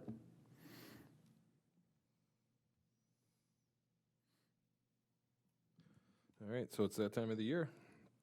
On the memo, we've got the rough timeline, how we do things, and we've got some council budget workshops that have been kind of the standard in the past. Last year, we had quite a few more. The attached resolution has the 3 standard listed. It would be up to councils if you want to just roll with those 3, see how it goes, and add more later. It's your prerogative. If you'd like to queue up additional ones now, that is also, it would be your prerogative. I guess my recommendation would be, let's start with this and see how it goes. Until I really start getting into some of this basic stuff. You haven't even met with department heads yet, right? That would be the last week of May, first week of June we'd have that meeting, start hashing those things out. And until I have some kind of market value number from the county, it's hard to know. But that might be available soon here. They do a spring mini report, they refer to it as, to the state. And so in the not too distant future, I'll try to acquire that from the county, and that'll give us at least a glimpse of what we're looking at for market values, and that will help make sense of the budget quite a bit once we get to that point, so. Yeah, I guess, I'm okay with just doing these three. I mean, like you said, last year, we did a lot of extra meetings because we had, well, for one thing, a lot of new folks up here, and then we wanted to make a lot of changes, and I think as part of that process, we did a lot of looking forward to the future years, and it wasn't like we were just doing that year's budget. We also looked at the following years, and so I think I'm fine with these three if you guys are, and Sure. and like you said, we can can always always add them add. down the road if we have more that we want to dig into, but. I don't Yeah, think we the- really know anything more until after those dates in August Yeah, anyway, so. yeah, right. Yeah, and the only thing we just to keep in mind is, these are dates that we do have to publish and we do have to post them. So it, And Mike is very accessible if you need any information. too.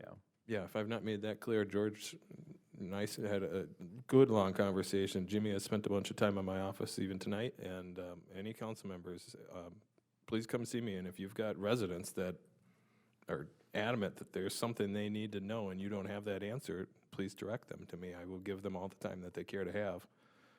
I think I learn something every time I go into your office. It's, yeah, me too. it's never boring. Well, I mean, maybe boring, I guess. Well, that is always Sometimes, that is always my joke, right? I'll keep But- you in my office for so long you'll beg to leave, right? No, I always enjoy it, and I do always learn something, so. Yeah, I'll look for a motion to approve those dates then. Motion to approve. Second. I have a motion from Councilman Merrill and a second from Councilman Holmgren. All in favor, say aye. Aye. All opposed, same sign. That motion carries 4-0. Moving on to K9, resolution to consider the extension of the preliminary plat for Rum River Villas. In June of 2022, Sumler Construction submitted an application for a PUD for Rum River Villas and were approved for the preliminary plat by the Planning Commission and the council. Since then, a final plat has not been submitted.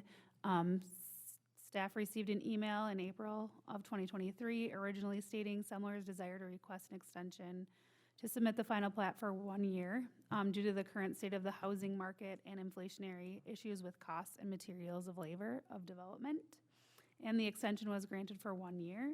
City ordinance allows developers up to 2 extensions for up to a total of 2 years. And after the 2-year limit, the developer must reapply for a preliminary plat, though state statute does allow you to extend that plat for whatever you feel is necessary.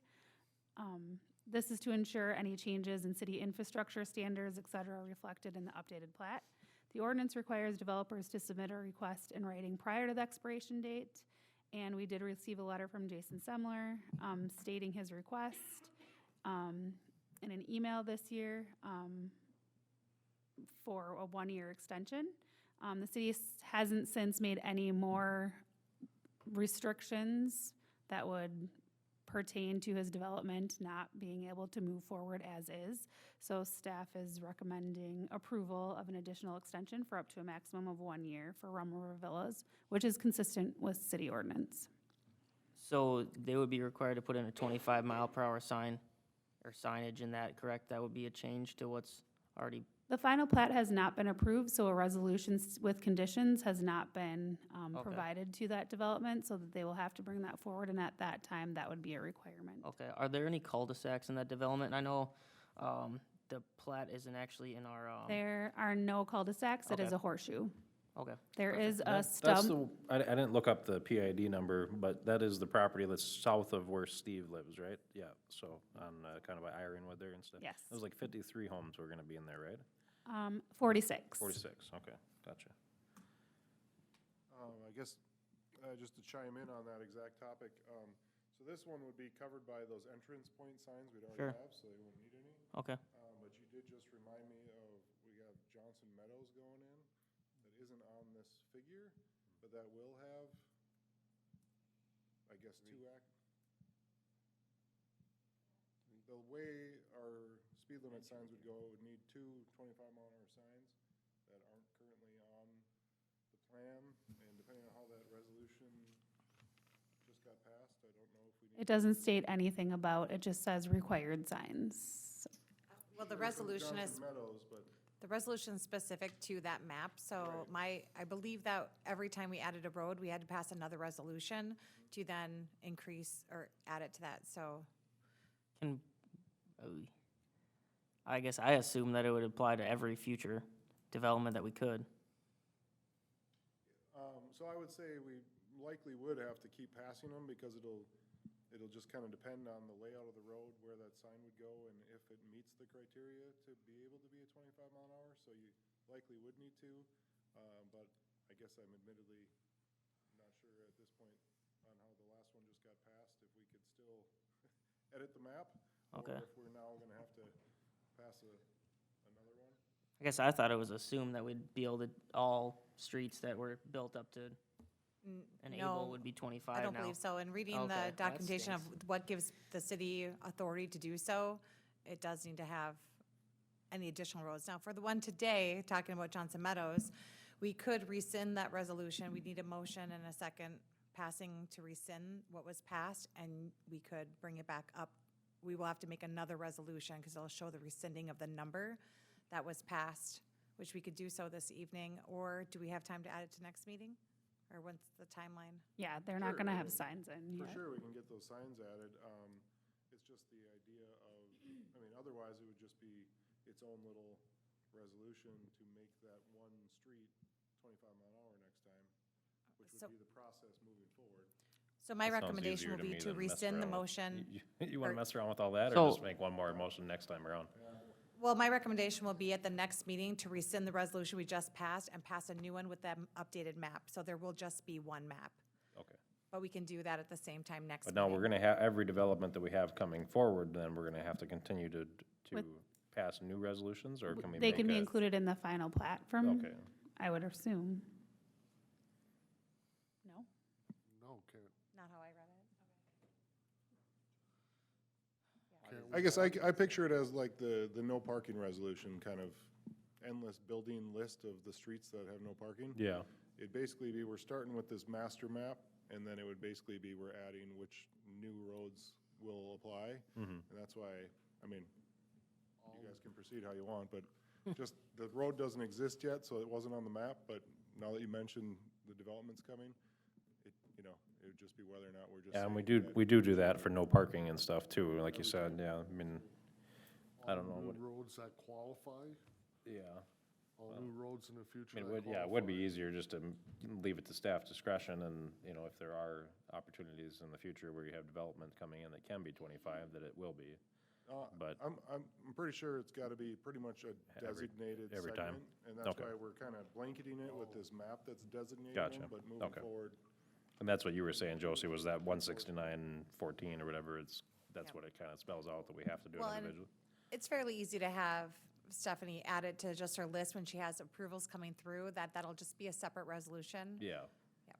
Okay. I have a question. We're buying 75 signs. A lot of sign companies do a 0 through 99, and then over 99 units, you get a discount. Did we get a price sheet on that? If we ordered 100, would we actually spend less money than 75? Because if we're talking about adding a couple more for developments anyways, we're gonna have to keep ordering more. So I mean, would it make financial sense to order 100 instead of 75? So I know, one Well, more but to we chime in can, on we that. can we require the developer, though, to buy those? Okay. Right, so we may Okay, not, perfect. We're writing the development agreement right now for this Johnson Meadows, so we'd be able to get those two on there. But yeah, moving forward, it'd basically be, those are required signs Okay. for the developer. And then there'd be a resolution when you're passing the development agreement to be like, oh, and here's this resolution that makes it 25 mile an hour. Okay. So we shouldn't to need answer any your more. question, I do believe that we do get price breaks though, when we order more.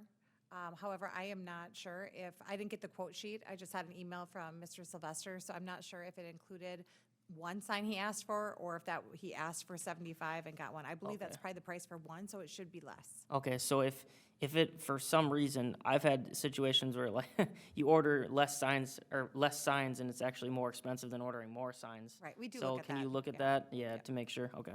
And then those poles could be used for other signs, they're pretty much standard, aren't they?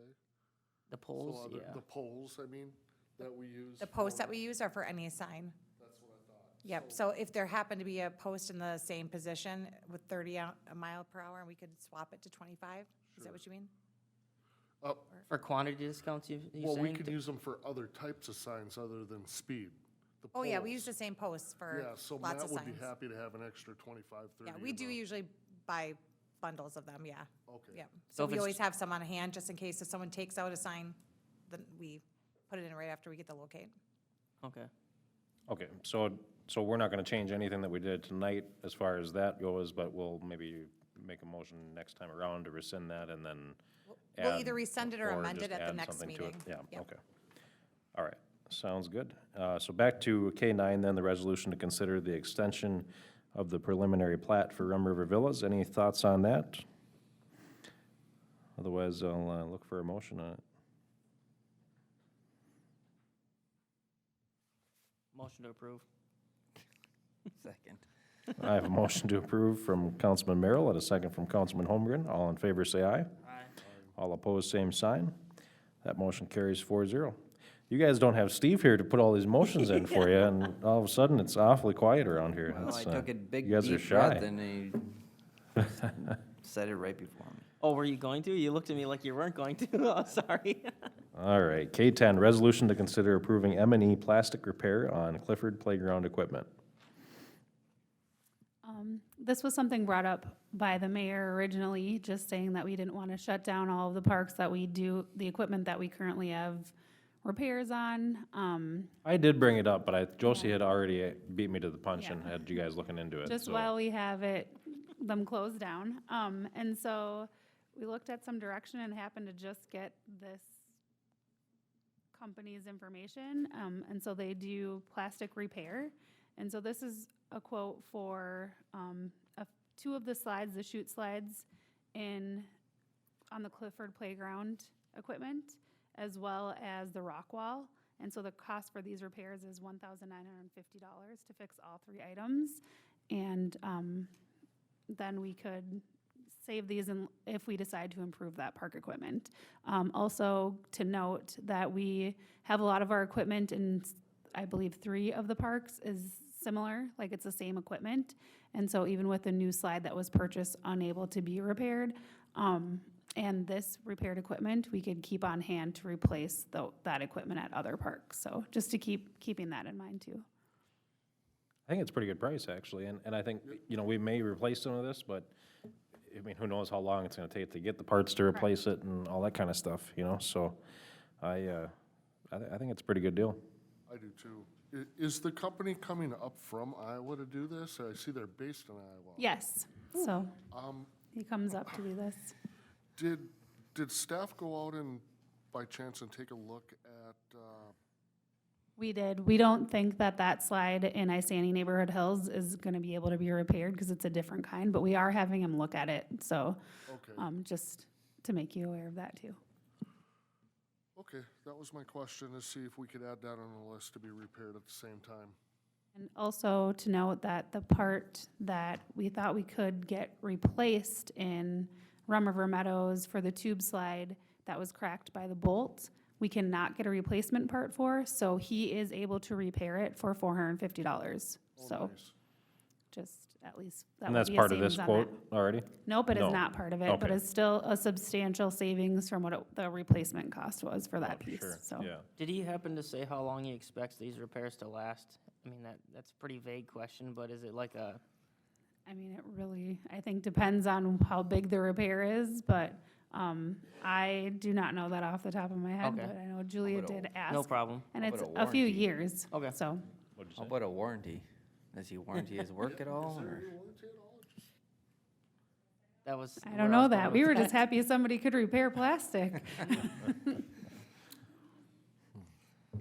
Yeah, no, I'd say, so do you need us to add any language as far as the other? Yeah, if you could, that would be great, and then Okay. we'll just add that in. And that was the tube? The tube at Rum River Tube at Meadows. Rum River Meadows, okay. And how much were the replacement parts for that? It was, I believe, 1,800 or Okay. 1,200, so it's a Okay. significant savings And to you couldn't repair it. get them anyway, you Yeah. said, huh? Mhm. All right, It's a great way to go. yeah, I think so, for sure. Anybody want to comment on that any further, or any other questions, or? No? I'd make a motion to approve with, are we making a change? Yep, with the tube, the tube at Rum River Meadows. Yes. Being repaired as well. Yes, All right. I'll make a motion for that.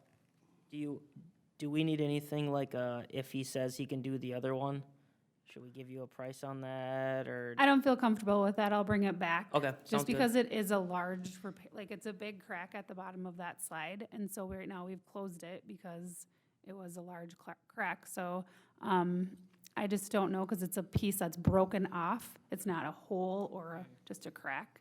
So I just don't know if he can, I don't know how the process works well enough, or what kind of, it's a different kind of plastic. So I just don't think it can be, we don't think it can be repaired, but Okay, we're I'm gonna just- ask. Yeah, so. I'm just thinking if he could just make one trip instead of two type of thing. I don't know if, how much, did he say how long it'd take to fix all the other ones? Okay, Julia knows that, those Okay. answers, but. I mean, do you want to maybe add something to that motion to say, you know, leave it to staff discretion on whether or not they right. feel there's Okay. value? So in- that would if be he's great. here and he has time left over, he can fix it and not have Okay. to come back. Okay. You want to add that to your motion, George? Yes. Okay. If you leave it to staff discretion, and if he has time and he can fix it, to fix it. Okay. All right. Second that. All right, so I have a motion from Councilman Heeman and a second from Councilman Merrill. All in favor, say aye. Aye. All opposed, same sign. That motion carries 4-0. And let's see, we're on to K11, the Joint Powers Agreement discussion for, you guys all call it KISSA 5, don't you? KISSA, so basically County Road 5 and East Dual Boulevard intersection. All right, so I mean, Engineer Cook and myself, and then the county engineer and the county administrator have been meeting to come together and collectively draft a joint powers agreement that would outline the improvement project of the roundabout at the intersection of CASA 5 and East Dual Boulevard. The draft that I sent out today is a working document. It's not by any means finalized. However, I wanted to bring it forward this evening just to get some insight and input from the council on a couple areas. The agreement still needs to also go through a legal review from our city attorney as well as the county attorney. I was hoping that the county board would have some discussion this morning on what they wanted to see with this agreement. However, there was no discussion on it. It was not placed before them this morning. Particularly the areas that I'd like some comments from council would be on Article 5, number 3, and then subsection 3. I have blanks in there, but I'm going to read them as presented by the county, what the county engineer would like to see. The city will, at its cost and expense, maintain the snow plowing and snow removal of the roundabout surmountable center island. So County Engineer Justin Bergeson had said that it is typical that the local agency with the proper equipment assists in clearing the snow. In this case, that would be the city. And given their equipment and proximity to the intersection, that they would clear it. The county has a tandem plow, and those trucks have difficult time circulating the roundabout and clearing material from the front plow. The median island can be challenging to remove snow with the underbody blade due to the raised profile. The county would do its best plowing the intersection during the snow emergencies, but would ask the city to utilize the appropriate equipment to actually clear it and push the snow. So looking for input on that from the council. And there was also some question as to the lighting and everything. And Yeah, I so the other two, I can go on to share the other two. The other Yeah. two that I'd like discussion on would be number 6, which is the boulevard. The boulevard, the county is wanting to insert that would be the city's responsibility. They're saying that the county practice, and by them, I mean the county engineer, that the county practices are mowing twice per year for roadside ditches, which may be in conflict with city ordinance, typical in an urban setting. He had mentioned because of signs along the boulevard that the city take that over. I had shared with him that if we do any damage to the boulevard because of the sidewalk plowing, which he had brought up, that could happen, we do always repair that. We've made numerous repairs in the boulevard on behalf of the county to be neighborly throughout the years.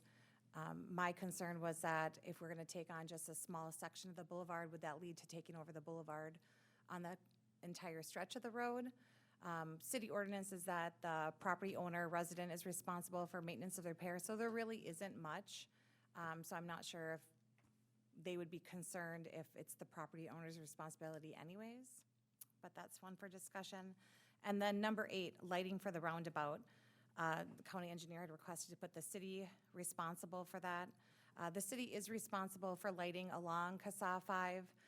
However, this should be discussed just because this is lighting specific to that intersection control. If it was a signal, the county be responsible for the signal fee, or there could be some joint agreement on who pays a portion. But he's requesting to have that be the city's responsibility. I guess I have a lot to say about this one. I don't know what's changed with the 2/3, 1/3 split, but I thought that was always what we're gonna do. We talked about this in length about the lighting of that area, and the county didn't wanna get involved because they didn't wanna flip the bill. They wanted a 2/3, 1/3.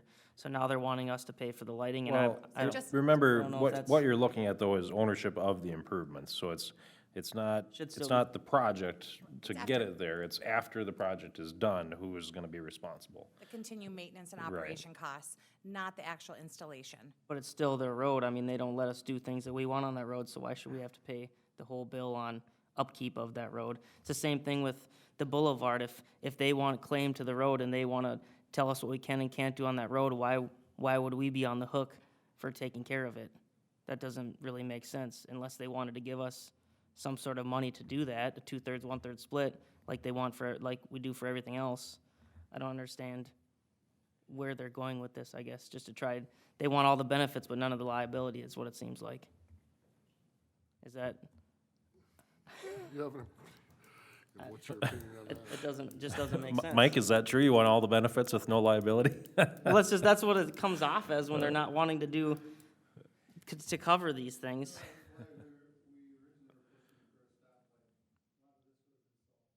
I had a conversation with Councilman Lundin earlier too, and we were talking about, him and I were pushing for that, and I know you were gone for that meeting, and we thought, boy, if Mike would have been there, maybe we, but, you know, it is, you know, you never know what would have happened, but, I mean, But during that meeting, we I hear also, you, we also talked about the 2/3, 1/3 split in that meeting.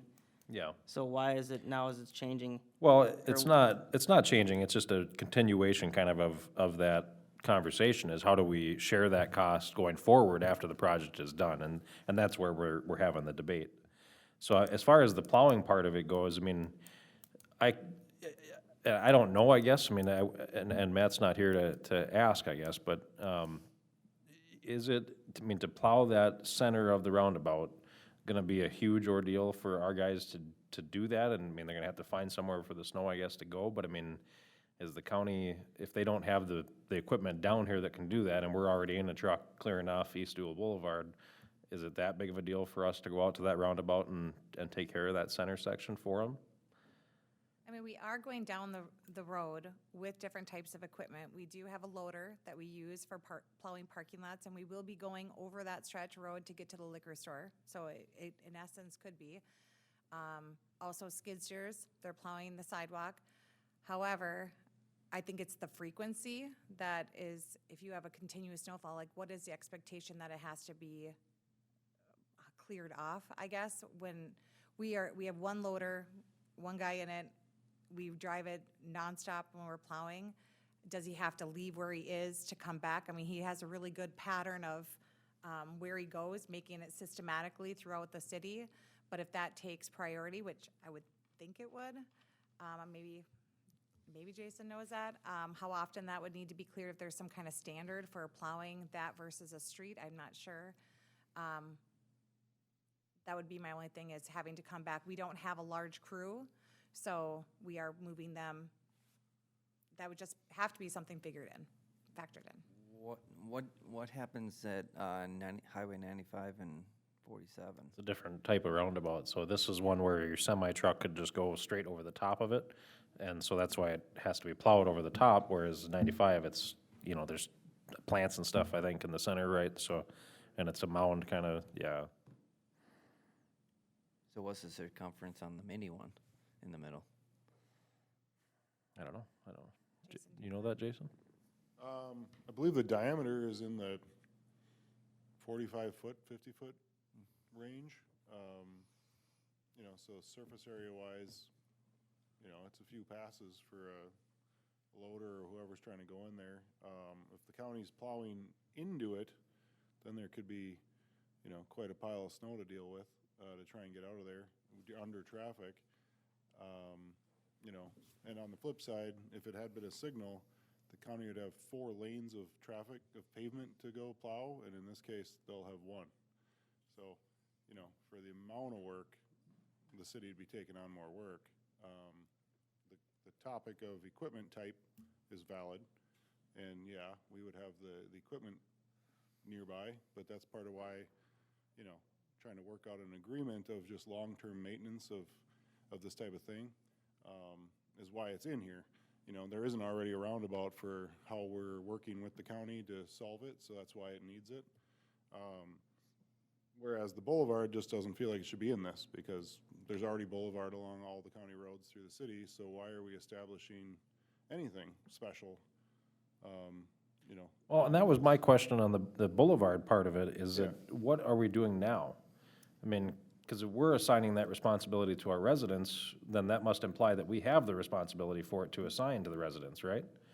Well, he's saying that the city has ordinances that they could be conflicting with what they do, but it isn't, because we say it's the property owners. So I think that if we have a boulevard that is not being maintained by the property owner, we would then go through, it's a nuisance, chapter 216. They would get letters, they would have to comply, or we mow it and bill them. I'm not sure what the county practice would be on their route right away. If the property owner didn't maintain it, then it would be to the county to come mow or maintain. Well, but that's what I guess I'm curious about, is that right now, it's our responsibility all along 5, right? No, it's the county. Well, but you just said, though, that we would go mow it and then charge the resident, right? No, on other boulevards, not County Road, Oh, we don't do that on County Road 5. not that I'm aware of. Okay. It should be maintained by the county there. I guess I've never really seen them mow, so I don't, not 100% But our city ordinance still applies to 5. Yes, But- yes, it would. So, and that was probably- kind of my thought, is that if, you know, like you said, does it really need to be there? Because if our ordinance is already covering it and saying that the property owner, I don't know that there is any area along 5 that's not owned by somebody, right? I don't think. parcels, I mean, Yeah, somebody owns every parcel. Right. so. right. And the only thing I can think of, I don't think that we've ever had an issue where there has been nuisance complaint, other than the one field, adjacent to that field on the north side of CASA 5, right by Highway 65, comes off that corner, that triangle there, which I know that the county would mow it twice a year. We do and have mowed that regularly, because that is an entrance corridor to our city, to maintain it and keep it looking nice. We don't call the county, come mow your right of way. We have taken that on for that small section. Not that we have to, but we've Not that we have to, but we have, decided to. and picked up trash, because it just doesn't look good coming into our city. Right. So, yeah, I mean, I guess that language there, I would just say, maybe we just take it out as far as the boulevard. I mean, it's just whatever's already in place would be kind of the standard way that we operate now, and I don't know that it needs to be called out in there. Was that there, and did they want it called out? Yes, they did. I don't know if there's a reason there, just that he was just thinking. Okay, gotcha. Gotcha. What did you say, Luke? I mean, the county owns the boulevard, so why wouldn't they maintain it if they need to? That's my question. They own the right of way, so why, like I said, I'm just confused why it's even coming to us. Right. Well, that's why, the only reason I could think of that it would be coming to us is if we are responsible for that boulevard now on the rest of 5. But if we're not, then why would this section of it be any different then? I did ask and make the request to have it removed and be part of a larger agreement, if they wanted to have all of CASA 5 Boulevard area discussed separately. Okay. So I guess that would be and I don't know if you're not really looking for us to vote on this, you're looking for No. just direction on this, right? Just direction So- of what I could take back that says, this is the Okay. input that I got from our council as we move forward in drafting and finalizing this. So that one I think is probably easiest, to take the language out would be the answer to that question? Put a red line right through it. Yeah. No. What do you guys think? Yeah? And if, Specify the county, because they own the property, they should have, they own the right of way, so they should be responsible for it. Okay. Well, All we're gonna right. pay for it anyways. So the snow plowing, you wanna let that, let's maybe keep that in the back of your mind, and maybe we'll come up with an answer on that, but, so then, lighting, what do you guys think about that? I mean, you said something when you were kinda laying that out that I thought was interesting, that if it was a signal, then that they would be responsible for still a portion of, right? I mean, Yes. but, they do I pay mean, the for- lighting is technically part of the traffic control for that spot, but at the same time, we do all the lighting, the rest of the lighting along 5. So is the lighting part of the traffic control that needs to be maintained as a group, sort of, or is it our responsibility? I don't know. Why did we ever take over the lighting anyways? I'm not sure. What, Because it's their road, it's their right of way. We can't do stuff without their approval. Why are we paying for the whole thing if it's not even our property? Well, I guess primarily, if you think of our lighting plan and our desire to infill lighting, the county is basically only puts lights where they are required. And, and even there, even at an intersection is a gray area on whether even a light is required at an intersection. So they're basically saying, you guys want lights along it, put them in as long as, they fit with our layout, but it's your light. You light your corridor if you want it to be lit, but otherwise, any other county road, wouldn't need it, so they don't want to pay for it, which is pretty standard. For the roundabout, though, these lights are required for safety, for the funding, and essentially that other topic of a signal, it would usually be you pay for the leg of the signal, you own that leg of the signal, and so it would be the 2/3, 1/3, they would own the 2 signal arms, and the city would own the 3rd one. And so, it's an option to say, well, the lights that were put in, that were required for the roundabout along the county road would be county cost, to, the electricity and the maintenance of them. And then the city would take the leg to the north and that maintenance. I don't know how tricky that can get on even just how they're charged or, monitored for the, loading. But, it would be the only lights that the county would be responsible for, out of the rest of the lights along the corridor then. So that's why it makes sense that it's something worth talking about. yeah, that one, I think it probably would be fair to maybe stay with 2/3, 1/3, don't you think? Yes. Just because if they are required to be there and to stay there, then, and that is, part of the traffic control in that spot, I mean, that, what do you think, Jeff? Well, start with that. I just think that if that bulb is out and we have a bulb or, whatever it is, we're gonna fix it because it is in our city, like we mow and clean up. Well, but I mean, there's a cost to run the lights Oh, too and all that absolutely, kind of, yeah. But yeah, 2/3, 1/3 and see where it goes. We can ask, or I can ask Connexus if they could put that on a separate account, the lights that would be required just for the roundabout. And then it could be something that wouldn't be that difficult to bill or invoice, and just see if that's a possibility. I'm not sure if they can or would do that, but you could ask the question. Okay. Well, so then as far as these, there's one more, I think that was a little farther down, but let's maybe go back to that snow plowing topic. I mean, just as being a good neighbor, I guess, I would say if we've got our equipment there and it's not that big of a deal, I mean, I think maybe we could talk to Matt about it and see what he thinks, but That's a pretty big area. it's a pretty big area. The county guys are, I hate to say it, but what they're gonna wanna do is push it towards the center, and then we have to take care of all that snow, and by the time the county plow comes through and pushes snow in there, it freezes in a matter of hours, and it's so hard to move that with, you'd have to have a loader, Bobcat couldn't even touch it. Yeah. So, that one I think we should wait for Matt's opinion on, cause he's gonna know more than us, Yeah. I agree. but I know. But you're trying to get this kind of wrapped up and you're kind of on a time crunch, right? So, I mean, if it were me, I would say the county's responsible for it. It's their road, and I think they could use their, I realistically. I mean, what about if the county doesn't, I mean, what if we say, okay, well, we have a cost that we associate